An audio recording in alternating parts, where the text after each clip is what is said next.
Assalamualaikum warahmatullahi wabarakatuh. Alhamdulillah, segala puji bagi Allah yang telah memaparkan, membentangkan segala nikmat buat kita, sehingga apa yang menjadi keperluan manusia semuanya terpenuhi, baik urusan mulut, urusan perut, dan juga urusan bawah perut, semuanya dipenuhi oleh Allah, baik fasilitas wajib ataupun fasilitas yang kita kadang perlu, kadang tidak, semuanya disediakan oleh Allah. Dan kita ini hidupnya lebih diberikan banyak keindahan daripada sesuatu hal yang tidak kita sukai. Ya, kita boleh lihat dalam diri kita, sehat kita lebih lama daripada sakit kita. Ya. Rasa lapar kita lebih cepat daripada rasa kenyang kita. Ya. Lapar dikit makan, ngantuk dikit tidur. Ya. Semua itu adalah betul-betul Allah berikan kepada kita atas dasar rahmannya. Sehingga yang kafir, yang mukmin mendapatkan itu sama-sama dapat rezeki makan, sama-sama dapat rezeki apa? Dapat rezeki pasangan, sama-sama dapat rezeki kehidupan. Paru-paru orang beriman dengan paru-paru orang yang tidak beriman sama.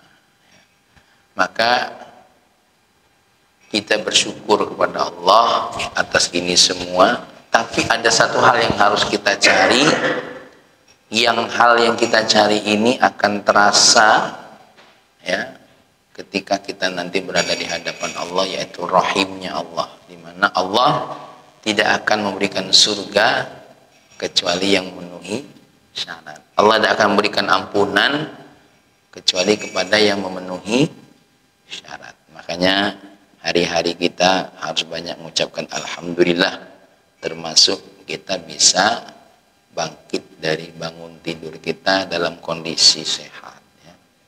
Di bagian dunia lain ada saja makhluk Allah malamnya sehat, subuhnya sudah Allah kasih berikan bersama-sama ucapkan alhamdulillah. Salawat dan salam senantiasa kita curahkan dan sanjungkan dari hati kita, tersuarakan dengan lidah kita kepada Nabi Agung, Nabi Muhammad sallallahu alaihi wasallam. Satu-satunya sosok manusia yang Allah berikan syafaat bagi umatnya dan umat Nabi selainnya.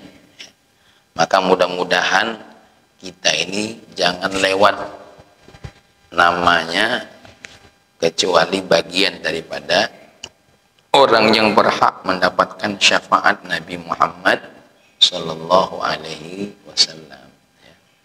Sekelas Sayyidina Umar bin Khattab, sekelas Imam Abul Hasan Asyadzili, sekelas Imam Ghazali, itu sangat merindukan dengan syafaat Nabi.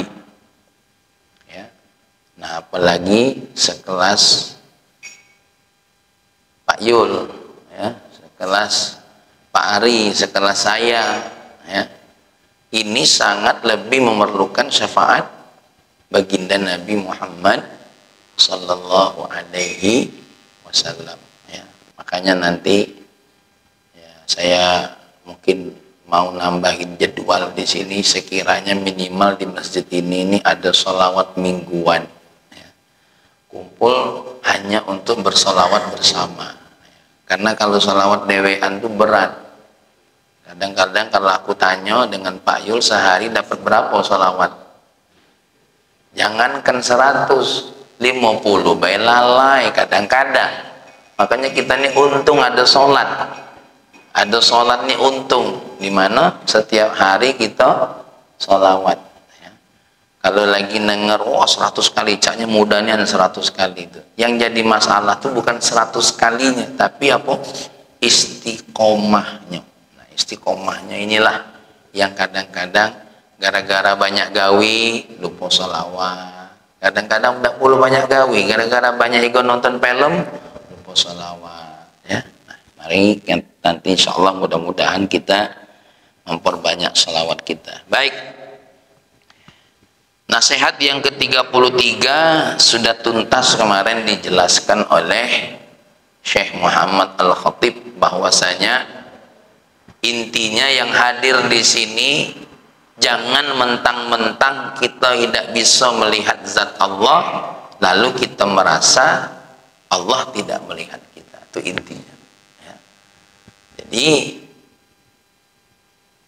apa namanya, waktu Mang Rosik sakit kemarin, caknya ndak kate yang memperhatikan aku, ndak, Allah memperhatikan Mang Rosik, ya. Maka ketika kita merasa Allah memperhatikan kita, seperti halnya kita menengok uang, cak mana?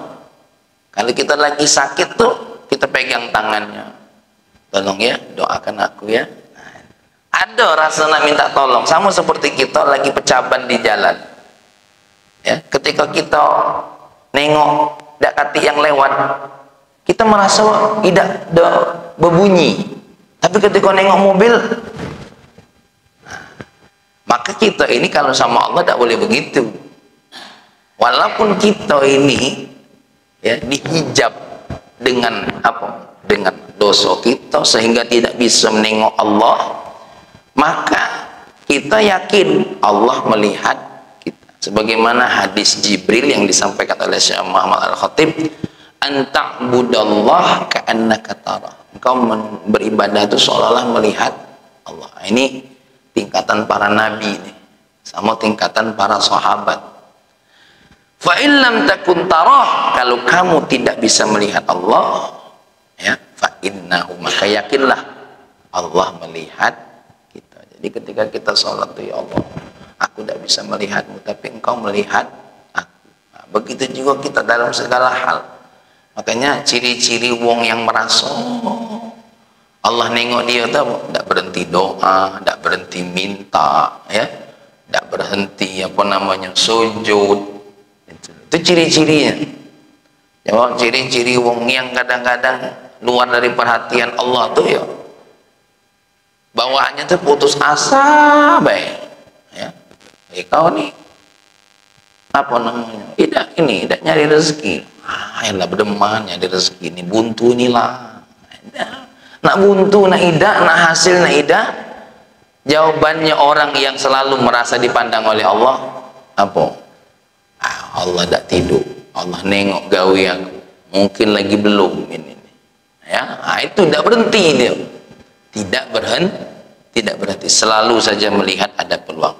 Terutama urusan ibadah. Nah, yang repotnya urusan rezeki yakin dengan Allah, urusan sholat lewat. Aduh itu. Wah, aku nih yakin dengan Allah pasti ganjuk. Sholat kamu mana? Nah itulah. Nah, ini ada juga yang urusan sini yakinnya nih dengan Allah nih. Tapi pas urusan dia dengan Allah lewat. Nah, yang berikut ini ketika disuruh oleh Allah tidak galak, disuruh oleh Allah nolak, ini memang ada nasihatnya. Ya, ada nasihatnya, dengerin. Apa kata Imam Ibnu Athaillah? Apa ini? Ukhruj min awsafi basyaratika an kulli wasfin munaqidin li ubudiyatika litakuna linida'il haqqi mujiba wa min hadratihi qariba. Ari, kata Imam Ibnu Athaillah ini. Yul, Badri, Fahmi, Israfil. Apa kata beliau? Ukhruj, keluarlah min awsafi basyaratika, dari segala macam sifat-sifat kemanusiaan. Sifat kemanusiaan yang bagaimana? Angkulli wasfin munaqidin li ubudiyatika, sifat-sifat yang membuatmu lari dari kehambaanmu kepada Allah. Nah, jadi kita nih semua sifat yang membuat kita lari dari Allah harus kita keluar, harus dibuang, harus dijual, ya. Agar apa sifat ini kita lawan? Litakuna linida'il haqqi mujiba, agar kamu dengan segala panggilan Allah tuh kamu mentaatinya, kamu menjawabnya. Dipanggil sholat, ayo. Dipanggil puasa, ayo. Dipanggil haji, ayo. Dipanggil zakat, dipanggil masjid, ayo, ya. Diajak wong tua baik, ayo. Diajak tetangga baik, ayo. Diundang untuk kebaikan, jadi. Nengok wong miskin yang lewat depan mata kita tuh panggilan, ya. Panggilan itu telepon itu. Edek-edek lewat tak sengaja tuh. Ya Allah, baca kunjuk ini. Itu jangan dibatalin. Kasih. Nak 5.000, nak 10.000, itu tanda wong ini lagi lewat, ya Allah manggil. Jadi ketika wak pendi mungkin belum tertengok nih wong fakir yang ini, itu tandanya Allah belum manggil. Tapi kalau tertengok, ini panggilan. Makanya kalau kata Habib Jindan itu, kamu yang kayo-kayo, kamu yang berharta, ketika kamu punya harta tidak mau bersedekah, ketika kamu punya harta tidak mau berzakat, sebenarnya bukan kamu yang tidak mau, Allah yang tidak mau maki harta kamu. Jadi mau Rosik, ketika kita ini tidak galak ngeluarin harta kita untuk bantu orang lain, jangan pede kita yang tidak mau, jangan pede. Allah yang tidak galak harta kau masuk ke situ. Jadi kalau ada yang dipanggil masjid untuk bantu ini, bantu itu, tidak galak bantu, jangan merasa kau yang tidak mau. Tapi Allah yang tidak galak, duit kau masuk di masjid situ. Ketika kita diundang, kita tidak galak hadir, jangan dikira kau yang tidak mau. Allah yang tidak galak kau hadir situ, merusak majelis itu. Jangan merasa itu. Ini. Jangan merasa saya itu. Jadi Bang Rosi, kalau ada yang kaya tidak galak haji, jangan dikira dia yang tidak mau. Allah yang tidak galak kau nginjek Masjid Haramnya, najis, ngotori baik. Ini ada satu cerita ajib. Ada seorang ulama besar, ini bukan Ibrahim bin Adham, ini lain cerita. Seorang ulama besar ini mimpi kalau 1 tahun ini semua jamaah hajinya tidak diterima kecuali karena wong ini. Semuanya manusia tidak diterima hajinya hanya karena siapa? 1 orang. Satu orang inilah yang membuat 1 tahun itu hajinya diterima. Wah, terbangun saya tadi itu. Kenapa? Wah, gawat ini. Gara-gara satu orang yang haji juta-juta haji itu tidak katanya terima. Gara-gara wong ini jadi diterima. Nah, ini syekh ini waktu mimpi itu, ya, dia dikasih tunjuk siapa wong ini. Wongnya tukang sol sepatu, tinggalnya di Turki. Tuh, bangun, dia nak terima kasih sama wong ini. Bangun, langsung berangkat ke Turki. Ya, berangkat dia ke Turki. Keliling nyari di Turki itu siapa lah namanya si Fulan tukang sol. Akhirnya lah mau nyari Bang Israfil, ketemu. Ya Allah, tukang sol sepatu, ya. Disalaminya, dicium tangannya, kaget dia. Apa ini? Saya ini orang biasa, tukang sol sepatu, kata dia. Ya, ngapa? Saya nak terima kasih sama kamu. Aku kemarin haji, ini sekelas ulama, aku dinyatakan oleh Allah haji aku tidak diterima kecuali gara-gara kau inilah. Ngapa? Akhirnya cerita. Memang Anda berangkat haji juga waktu itu? Enggak, aku tidak berangkat haji. Kok bisa? Ceritanya mah ini, katanya. Saya ini sama istri sudah nak berangkat haji. Nak berangkat haji. Ternyata istri saya lagi hamil. Nah, lagi hamil itu, ya, istri ini ngidam.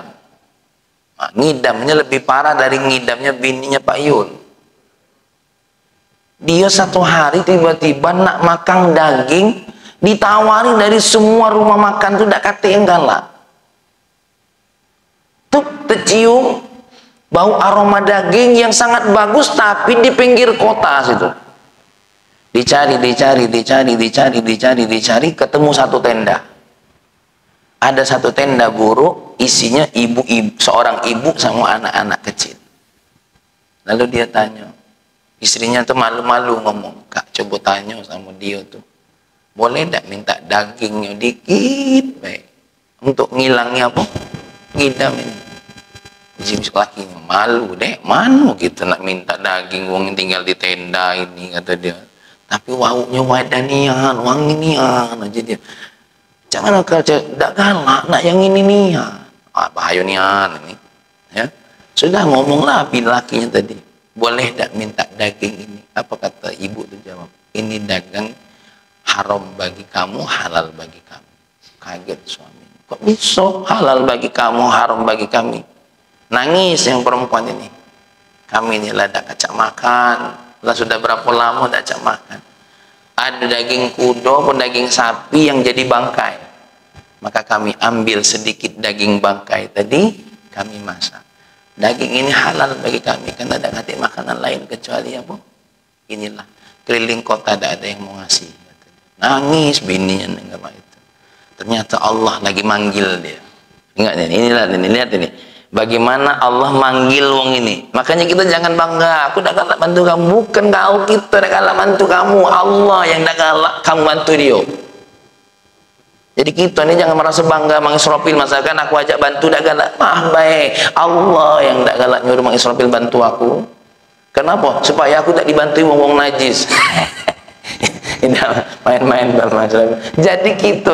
Nah, ketika cak itu bininya ngomong, bininya ini yang ngomong nih, kita cak mana bantu dia, apa uji laki, kan kita bantu dia, kita tak baca berangkat haji, mak mana nih?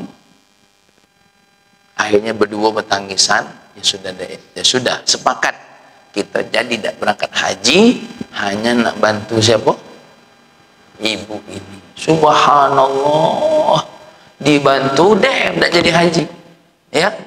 Dan tukang sol ini cerita sama kiai tadi, aku nih bingung pas wong balik haji, wong nyalami aku galau jadi. Kenapa? Wih, kau nih ternyata haji, kita ketemu waktu di tawaf. Dia cuma senyum-senyum, aku tidak berangkat haji. Oh, kau nih bohong, tak boleh, awak baru balik haji, bohong kau nih. Tidak serius katanya. Nah, ternyata ini Mang Rosik, Allah wakilkan malaikat yang menyerupakan dirinya untuk berangkat haji. Nah, gara-gara tukang sol sepatu yang nak bantu orang lain bantalkan apa? Hajinya. Jadi duitnya pas-pasan. Beda kalau yang membantu duitnya tidak pas-pasan. Tidak jadi masalah. Ini memang itulah duitnya. Ya, ya sudah. Nyocok pula laki bini soleh kalau pulo. Yang ribut ini kadang-kadang mana kita bantu? Dak. Ya, inilah subhanallah. Ya. Nah, jadi ini cerita nyata. Allah tuh kadang-kadang memanggil seseorang tuh bukan karena kemampuannya, tapi karena apa? Karena hati. Ya.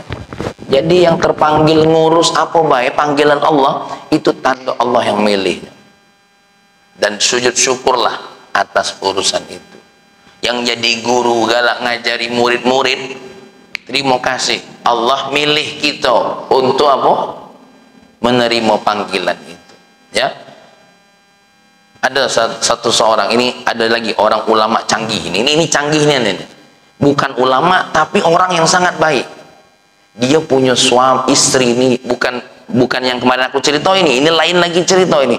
Kalau yang kemarin tuh namanya Syekh Abdurrahman Bajalahban, ini lain lagi Mang Rosik. Ya, dia ini seorang orang soleh yang wong tuh tetangga tahu kalau bininya itu, ya, apa bininya tuh kurang ajarnya bininya. Ya. Terus diomongin tetangganya, kau udah ngapo dak dicerai ke bayi punya bini yang cak ini ngapo? Apa kata dia? Jawabannya dikit ben. Kalau aku ceraikan, terus dia kawin sama lanang lain, aku kasihan dengan lanang lain tuh kaget menderita seperti aku. Biarlah aku baik jadi lakinya. Cuma aku yang bisa ngadepi dia ini. Dan Allah milih aku berjodoh dengan dia ini pasti ada rahasia. Nah, kalau aku belum tentu sanggup, Pendi jadi main gua Pendi. Walaupun ngaji hikam dia belum sanggup. Ya. Nah, itu contoh wong-wong yang yang sadar kalau dia sedang dipanggil. Kenapa aku ditemukan dia ini? Ada apa? Ternyata jawabannya apa? Tadi cak wong tadi. Aku biarlah, aku pegang dia ini, tidak galak aku ceraikan sampai mati. Kenapa?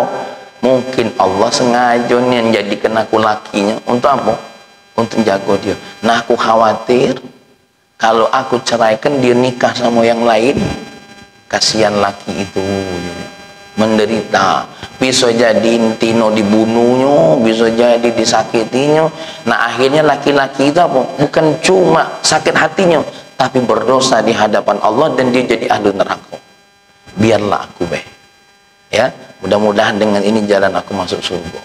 Ini pulo, ado pulo yang model-model main ini, ya. Kalau susah nyari yang di pavilion yang model main itu tuh. Ya, ada pulo Mang Rosik. Jadi kayak Mang Rosik atau siapa kau diomongi, ngapa kau tahan dengan bini kau cak itu? Jawabannya cak itulah kira-kira. Biarlah aku baik. Ya. Tapi cak ini tidak pasal dibuat-buat. Tidak bisa dibuat-buat. Jadi kalau kita tengok entah ada bini yang punya lakinya yang apa? Pemabuk, penjudi, kemudian dia bertahan, ingat cerita ini. Mungkin bininya ini apa? Berpikir lain. Bukan lagi berpikir kesenangan dunia, tapi sudah berpikir kesenangan apa? Akhirat. Nah, tapi susah yang main ini, ya. Memang orang-orang yang sudah di calling oleh Allah. Halo, kau ku kontrak ya, kau ku kontrak untuk ngurus lanang ini. Lanang ini pemabuk, penjudi, kau ngurusnya. Secara batin dia jawab, siap ya Allah. Tapi kau harus siap nangis terus. Siap ya Allah. Akan aku jadikan setiap tetesan air mataku bukan mengeluh atas rasa sakitnya, tapi tapi bersyukur atas setiap pahala yang kau berikan. Sama seperti bapak-bapak ketika dapat duit 200.000 dari hasil kerja, nangis bahagia bukan karena sedikitnya, tapi karena apa? Karena ini perjuangan di jalan Allah ketika mencari nafkah. Nah, kita harus buang nih sifat manusia yang membuat kita tidak galak nurut panggilan Allah. Makanya Nabi bersabda, "Ma min muslimin ya yusibuhu ma min syai'in yusibul muslimah hatta syauka tasyukuha illa kaffarallahu anha dzunubah." Tidak ada satupun yang nimpo seorang muslim walaupun duri kecil yang nyucuk di kaki, kecuali duri kecil itu menghapuskan dosa-dosa. Nah, itu jadi memang kalau nyari dalamnya di dunia ini, wah sama lo laku nikah dati masalah, ada pacak. Masalah itulah yang jadi pahalonya. Kalau Pak Ari tidak galak ada masalah tuh, nah jadi patung kabi berencana di depan. Nah itu kena petir tidak masalah, kena hujan tidak masalah. Dari tahun berapa Pak Pendi itu dicor 90-an Pak ya? Nah, Pak Pendi itu yang sudah bertetangguhan lama dengan itu tuh. Dari tahun berapa tuh Pak Pendi bertetangguhan? Karena Pak Hamid dulu waktu balik sekolah dari Mazrila, kalau beliau lewat aku naik mobil Pak Pendi ini lah. Mobil apa dulu tuh? TAP. Tahun berapa? Mim naik. Nah, itu tetangga Pak Pendi pertama tuh, nah patung KB berencana. Itu contoh keluarga dati masalah. Alhamdulillah anaknya tidak besar-besar, tidak masalah. Tegak dari tahun 90-an, tidak masalah. Kita jangan tuh lah tegak lamu itu masalah. Nah, jadi kalau Pak Ari tidak galak masalah, besok datang ke Pak RT minta cor di depan. Nah, jadi kalau jadi keluarga dati Badri, kau yang baru nikah nih, Badri ini baru nikah. Kalau kau tidak kati galak ada masalah, nah kau laki bini mumpung belum punya anak, cor lah di situ. Nah, ingat, semua permasalahan yang dihadapi punya nilai di sisi Allah penghapus dosa. Nah, baik. Ya, jadi kita ini diminta oleh Imam Ibnu Athaillah, ayo keluar dirimu dari sifat-sifat manusia, terutama sifat-sifat yang apa? Dorong untuk menentang perintah-perintah Allah. Ya, jadilah orang yang senantiasa menjawab ajakan Allah. Ya, ajakan Allah tuh benar. Contohnya bagaimana kalau dalam Al-Quran? Ya bani Adam, ya, ya bani Adam, khudhu zinatakum inda kulli masjid. Manusia, ayo, kalau nak cantik-cantik itu kalau nak sholat, kalau nak sujud sama Allah cantik-cantiklah, bagus-baguslah. Kalau nak apa? Nak cantik, Soekarno berbaju bagus, jangan nak ke kantor baik. Ya, cantik itu maksudnya itu bukan, kan punya baju sendiri untuk sholat, artinya rapi, wangi. Nak sholat tuh penuhi panggilan Allah, penuhi panggilan Nabi. Ya, ya ayyuhalladzina amanu, itu cara Allah manggil, hei orang-orang yang beriman.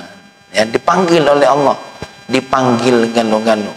Ya ayuhan nas kulu mimma fil ardi halalan thayyiba wa la tattabi'u khutuwatis syaitan. Dipanggil oleh Allah, semua panggilannya. Jadi satu, penuhi panggilan Allah, yang kedua rasakan kehadiran Allah. Ya. Jadi ini bukti panggilan-panggilannya Allah ini dekat, tidak kemungkin Allah manggil kalau dia jauh. Ya ayyuhalladzina amanu, terasa yang beriman. Ya bani Adam, terasa manusia. Kadang dipanggil oleh Allah, hei manusia, tidak ngerasa, berarti binatang. Jadi dipanggil oleh Allah, hei manusia, makan yang halal, tidak nurut, berarti dia tidak merasa dipanggil, mangserpil. Kenapa? Mungkin dia tidak ngerasa manusia, makanya dia tidak panggil. Ya, tidak dipanggil. Maka kita ini hati-hati dengan panggilan ini. Hatta laqad qila, sampai kalau dikatakan idza sami'tahu yaqul, kalau engkau mendengarnya dia manggil ya ayyuhalladzina amanu fasghi ilaihi. Jadi mendengar kata-kata ya ayyuhalladzina amanu seolah-olah apa? Hei orang-orang yang beriman, fasghi ilaihi, dengarkanlah dia. Fa innama huwa amrun wa nahyun. Maka kata-kata panggilan ya ayyuhalladzina amanu, ya bani Adam, ya ayyuhan nas, dua pilihannya, perintah atau larangan. Jadi kalau kita dipanggil cah itu tuh bisa jadi perintahnya perintah wajib, bisa jadi perintahnya perintah sunnah, bisa jadi larangannya larangan haram, bisa jadi larangan makruh. Bedanya kalau larangan makruh Kalau kita tinggalkan, punya nilai yang baik di sisi Allah. Kalau kita lakukan, Allah tak jadikan catatan. Itu baik bedanya. Cuma kalau wong yang kepengen nak dapat lebih, aku bukan nak sekedar taat, tapi aku nak sekedar dapat cinta. Nah, jadi dia tuh naik dikit, bukan nak sekedar taat, tapi nak dapat apa? Cinta. Seperti sholat sunnah qabliyah. Sholat sunnah qabliyah ini tidak sebanding dengan sholat wajib. Walaupun katanya sholat sunnah itu dalam hadis Nabi, raqatal fajri khairu minad dunya wa ma fiha, tidak sebanding dengan sholat wajib, tidak sebanding. Tapi nilai 2 rakaat itu lebih baik daripada dunia ini, itu bentuk cinta, gitu loh. Jadi kalau wah aku nak sholat sunnah biar dapat, bandingannya wak pendi, baguslah sholat wajib dibandingkan sholat sunnah, itu bandingannya. Cuma untuk sholat sunnah itu apa? Nak ngerebut cinta. Kalau nak ngerebut pahala wajib lebih bagus. Ingat ya, memahami ibadah sunnah, jangan menganggap ibadah sunnah itu lebih baik daripada ibadah wajib. Awal jangan salah. Banyak wong semangat sholat tahajud tapi tidak semangat sholat zuhur. Ini banyak yang salah. Masa pari. Ini kesalahan besar. Awas, kesalahan besar. Sholat isya berjamaah nilainya sudah tahajud. Hadis Nabi, bukan hadis aku. Sudah seperti melakukan sholat malam setengah malam. Ditumbur dengan sholat jamaah berjamaah, sholat subuh berjamaah, maka dapat 2 pahala. Sholat isya berjamaah bernilai bangun malam setengah malam, dinilai bangun malam, sedangkan subuh berjamaah dinilai dapat pahala bangun malam sepanjang malam. Awas, itu hebatnya sholat wajib. Hebatnya sholat wajib. Jadi tolong yang semangat sholat duha, jangan menganggap sholat duha itu lebih bagus dari sholat subuh. Jadi mandang sholat sunnah itu dengan cinta, ya, dengan cinta, dengan ingin merebut hal yang lebih kepada Allah. Nah, tapi jangan gara-gara ini laju, kalau itu tidak semangat sholat sunnah lagi. Tidak. Maksudnya itu ada kesalahan yang menganggap ini wak pendi, wah apa namanya, tahajud ini lebih hebat daripada sholat wajib. Tidak mah itu. Yang paling hebat tuh sholat 5 waktu ini paling hebat. Makanya sebagai syarat masuk surga itu yang sholat wajib. Hebatlah tahajudnya man sholat 5 waktu tidak kena, tidak bisa. Begitu juga sedekah sama zakat. Zakatlah yang paling hebat dibandingkan sekedar sedekah sunnah. Zakat yang paling utama. Ya, kita ngitung zakat 2,5% itu jangan nengok harta kita 100 juta. Mak mana mereka yang punya hartanya 2 miliar, triliunan. Ini contoh, mohon maaf.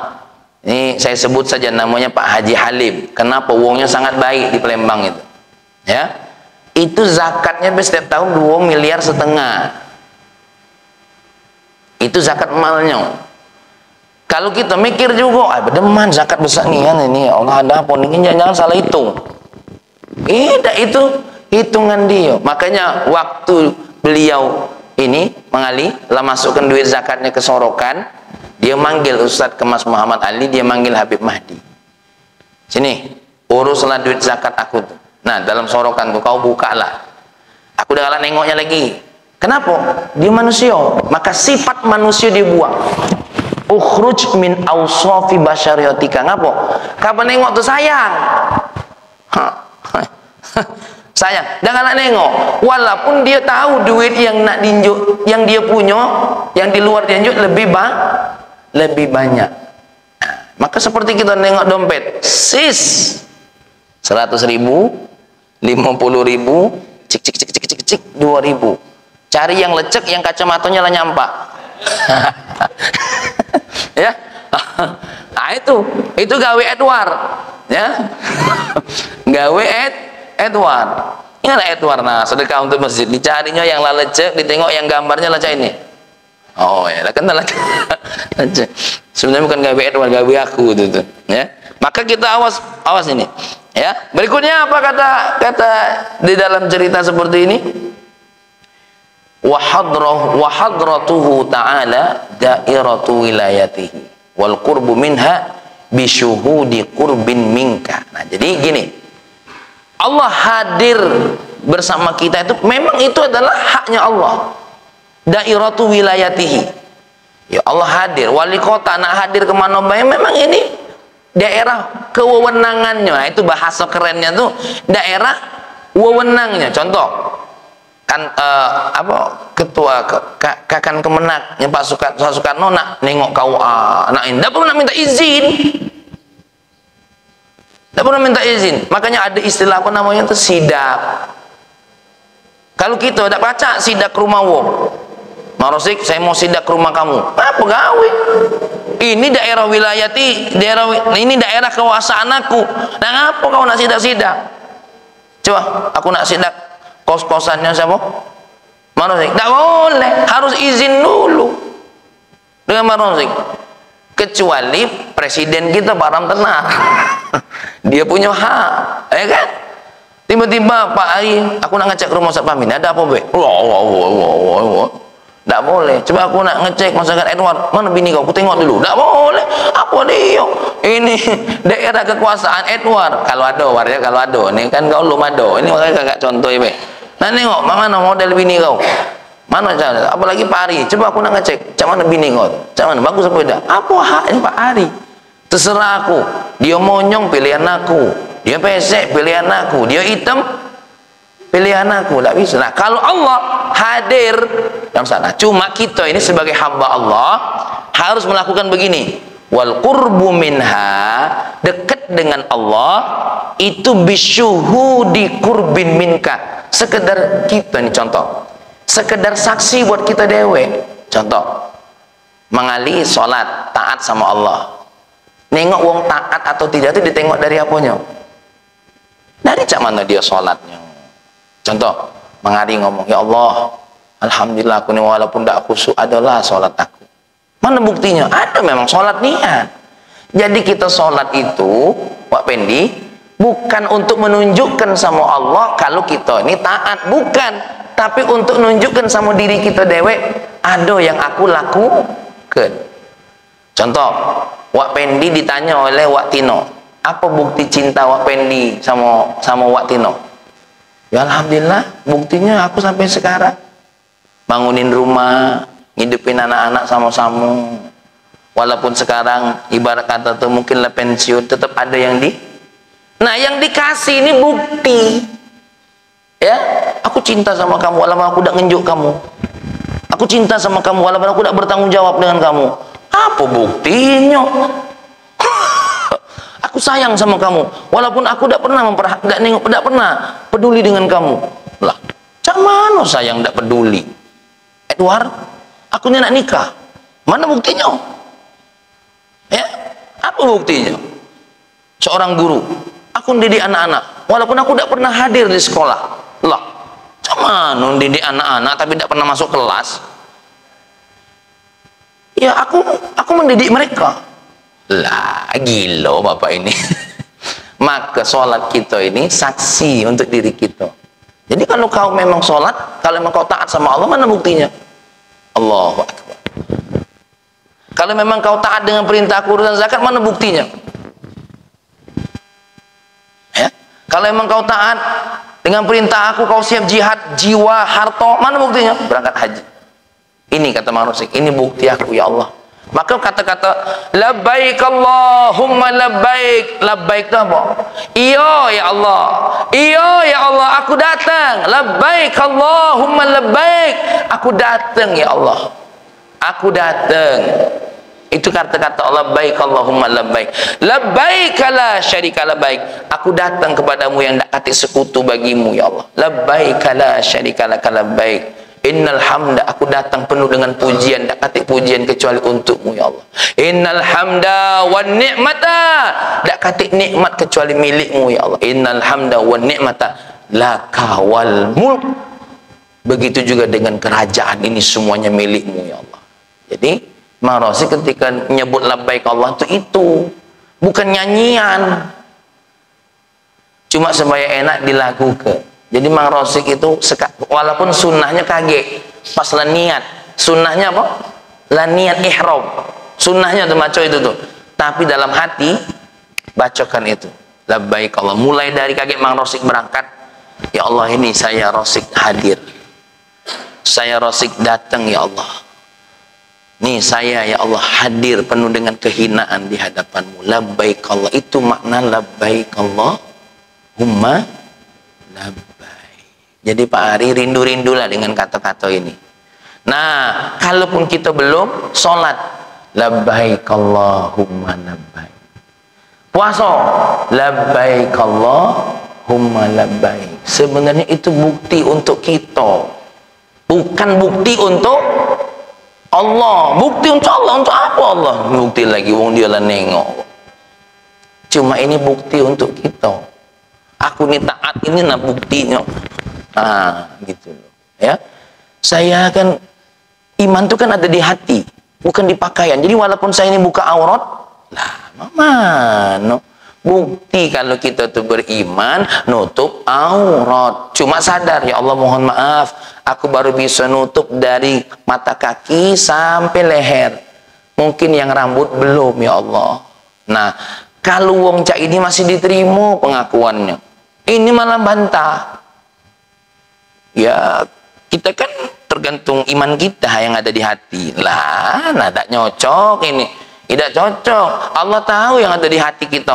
Oh, Allah tahu kau tu tidak galak, kau tu tidak nurut, kau tu degil. Lah degil malah banyak alasan pula. Dem yang cak ini jangan didengar. Ya, ada ini cerita nyata. Ada orang yang ngomong begini, Ustaz, aku memang hablum minallah tidak bagus, tapi hablum minannas bagus. Kata Allah, hablum minallah dulu baru hablum minannas. Ngapa kau sibuk hablum minannas? Aku cemburu lah. Dengan makhluk aku kau baik niat, dengan aku tidak. Padahal dengan aku ini paling mudah, sholat 5 waktu. Puasa cuma berapa? Ngapo kau laju cak itu? Marah. Sama cak hari. Kau ini nak dengan tetangga baiknya, dengan ayah apa cak ini? Coba apa perasaan Mang Rosik? Anak kita dengan wong lain baiknya, dengan kita apa? Apa? Ya laju nak marah aku. Ya. Nah, itulah kira-kira. Nah, oke lah, sampai sini dulu ya. Ini kita lanjut besok. Panjang ini kisahnya ya. Nasihatnya panjang, masih dalam poin ini. Jadi intinya Mang Israfil keluar, ayo dari sifat yang bakal menentang Allah, paksa. Artinya nyuruh kita ini berjuang. Yang bakal menentang Allah itu keluar. Sifat manusia keluar. Walaupun tuh kaki ada. Asli sifat manusia itu ada 3, kage tidak dibahas sekarang, kage mahal ini ilmunya, kage. Jadi ya, lemak baik lah nak tahulah, kage. Yang jelas mana ada sifat yang menentang Allah, kita harus lari dari itu. Ya, panggilan Allah penuhi. Jadi kita keluar tuh agar apa? Agar kita bisa memenuhi panggilan manusia. Panggilan pencipta manusia, yaitu Allah Subhanahu wa ta'ala. Mudah-mudahan ini ada manfaatnya buat kita masing-masing pribadi. Dan dengar nasihat ini, Pak Ari jangan ngetil Pak Yul, makanya kau harus cak itu. Bukan Pak Yul juga ngetil Edward. Nah itu kau ini tidak cak itu. Jangan. Nasihat ini untuk kita masing-masing. Jadi Mang Israfil jangan ngetil Mang Ali Qadar, kau yang harus cak itu. Bukan. Jadi kita ini dengar nasihat ini jangan mikir wong lain, mikiri diri kita pribadi. Allahumma salli wa sallim ala Sayyidina Muhammad wa ala ali Sayyidina Muhammad. Ya Allah, berikan kami kekuatan untuk keluar dari sifat buruk manusia kami ya Allah. Ya Allah, jadikan kami orang yang taat dan mematuhi panggilan-Mu ya Allah.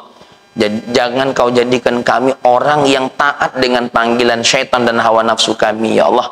Ya Allah ya Rahman ya Karim, berikan kekuatan itu agar kami kelak betul-betul memiliki bukti ketika Engkau tanya, mana buktimu sebagai hambaku ya.